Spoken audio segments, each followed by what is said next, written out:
Colossus.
Como dije, me voy a esperar a que salga una buena caja que sí quiera abrir antes de volver a hacer un pack opening grabado. Por lo que, pese a que esto se subió cuando ya hay una caja nueva, técnicamente estamos al día.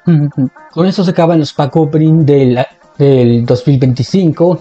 Termina por fin esa escalera que hice al principio. Fue una pésima decisión, la verdad. Así que nos veremos en algún momento, en algunos meses posiblemente, ya que en febrero sí que caja de Roshi y como dije, no creo que sea algo que valga la pena abrir, por lo que diría que como mínimo para marzo, finales de marzo, o sea, para básicamente abril sería el siguiente pack opening.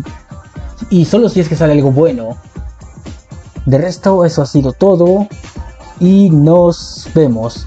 Últimas palabras. My attacks have been hurting my brother Nash all this time. Siempre pensando en Nash a su último evento. Adiós.